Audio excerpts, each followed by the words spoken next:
Hai, Assalamualaikum semua. Kembali lagi kita dekat Baikam Studio. So, akhirlah sudah saingan peringkat suka akhir Piala Malaysia. Jadi, aku nak ucapkan tahniahlah kepada 4 pasukan yang telah berjaya layak ke separuh akhir, iaitu pasukan JDT, TFC, Melaka United dan KL City. Tapi sebelum tu, aku nak ingatkanlah bahawa perlawanan separuh akhir akan berlangsung pada 22 dan juga 26 hari bulan 11 ni, iaitu pada hari Isnin ni dan juga hari Jumaat depan. So, aku ingatkan awal-awal ni bukan apalah, kut ada lagi yang tak tahu bila lah game semi-final ni kan. So, settle buat tarikh. Jadi apa yang aku harapkan adalah korang semua tak terlepaslah untuk menyaksikan game-game ni. Walaupun tim korang dah tersingkir awal, tapi tak salah lah kan, kita sama-sama memeriahkan arena bola sepak negara kita. So, kalau bukan kita yang sokong, siapa lagi lah yang nak sokong kan? Jadi, bercakap mengenai perlawanan separuh akhir, 4 pasukan akan berentak.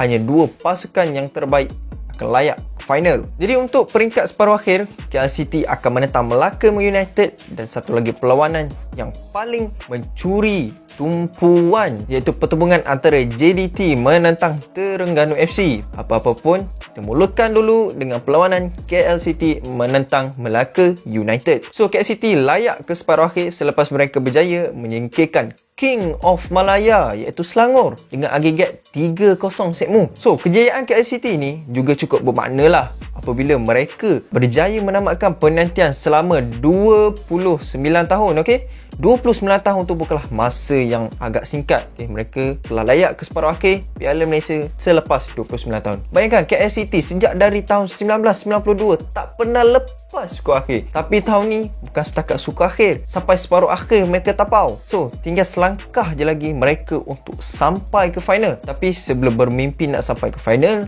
mereka kena hadap dululah Melaka United ni. So, untuk Melaka United, mereka berjaya layak ke separuh akhir selepas mengalahkan Sabah dengan agregat 3-1. Sama juga macam KL City, layak ke separuh akhir adalah satu pencapaian yang cukup bermakna buat Melaka apabila mereka menamatkan penantian yang lebih lama daripada KL City, iaitu selama 38 tahun sejak kali terakhir pada tahun 1983. Kalau KL City 29 tahun, Melaka lagi advance tau, 38 tahun tunggu nak sampai ke semi ni. Jadi pertembungan antara dua pasukan ni memang cukup menarik untuk disaksikan, dan aku berani jamin dua-dua pasukan ni akan bermati-matian lah untuk layak ke final. Mana taknya tinggal selangkah je lagi nak sampai ke final, sikit je lagi cikgu. So, confirm lah player-player nanti memang all out semua. Untuk KL City, sudah tu mereka mengharapkan sentuhan berbisa daripada Romel Morales lah, yang setakat ni sudah menjaringkan 10 gol. Dalam peringkat suku akhir, dia telah berjaya menjaringkan 2 gol ketika menentang pasukan Selangor. So, pesanan aku buat pemain Melaka United, kalau tak lock betul-betul si Romel ni,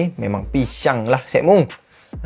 Jangan bagi space ke Romel ni untuk shoot. Sebab Romel ni dia jenis pemain yang klinikal depan gol. Dapat je peluang nak skor, dia akan skor. Untuk Melaka United, pemain yang perlu kita berikan tumpuan adalah Sonny Nordin, yang setakat ni telah menjaringkan 5 gol. So, dalam peringkat suku akhir, dia juga turut menjaringkan 2 gol ketika menentang pasukan Sabah. Apa yang aku nampak, Sonny Nordin ni adalah seorang pemain yang cukup lincah di atas padang. Kena ingat, Sonny ni kaki dribble.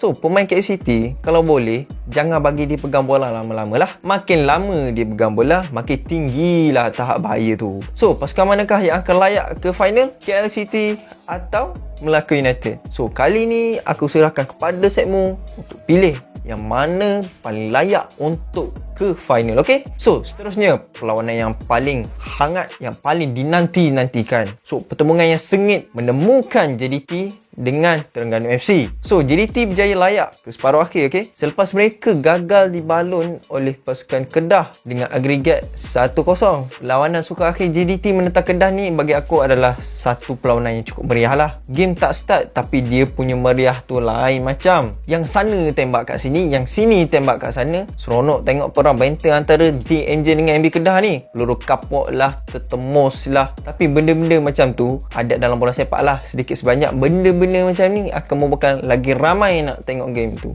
Hasilnya korang tengok lah, mana yang tengok game tu, dia punya drama tu mengalahkan drama TV3. ajalah. So, manakala untuk TFC mereka tiada masalah lah untuk layak ke separuh akhir selepas mereka berjaya menyingkirkan pasukan Sarawak United dengan agregat 6-3. Walaupun dihimpit dengan masalah gaji, aku tetap bagi respect, bagi pujian lah buat pasukan Sarawak United yang masih lagi mampu menampilkan aksi yang baik. So, nak layak nampak macam sukar, tapi mereka still lagi ada semangat nak fight. Jadi, pertemuan antara JDT dan TFC akan menjanjikan satu aksi yang cukup menarik, cukup rancak. Kalau kita tengok balik, perlawanan ini juga mengulangi semula pertemuan yang pernah terjadi pada separuh akhir Piala Malaysia tahun 2018, di mana Terengganu telah berjaya layak ke final selepas mengalahkan JDT dengan agregat 3-2. Jadi, mampukah TFC mengulanginya sekali lagi? So, sama-sama kita tunggulah dan lihat je nanti. So, untuk TFC, pemain yang wajib diberi pertumpuan sudah tentulah Faizal Halim yang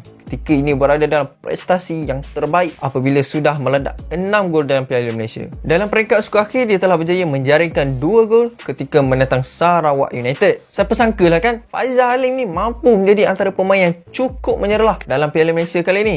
Dia punya speed dribbling memang tak payah cakap, memang padu. Yang paling latest, dia punya finishing pun dah improve. Jadi barisan pertahanan JDT kena lebih berjagalah dengan si Mickey ni. So, untuk JDT, kita tahu mereka mempunyai barisan pemain yang cukup berkualiti. Tapi kali ini, pemain pilihan aku adalah Arif Aiman. So, siapa sangkalah kan, pemain muda ini berjaya meranapkan impian dan harapan penyokong Kedah dengan satu gol yang cukup menarik pada perlawanan sebelum ini. Walaupun pada usia yang masih muda, tapi dia berjaya untuk menampilkan satu permainan yang cukup tenang dan cukup matang. Jadi, akhir sekali, pasukan manakah yang berjaya layak ke final? Adakah TFC? Adakah JDT? So, jangan lupa tinggalkan komen segmen dekat bawah, okay? So, itu saja segmen untuk video kali ini. So, aku harap semua boleh like, subscribe, share and comment. So, kita jumpa untuk next video. Assalamualaikum. Peace.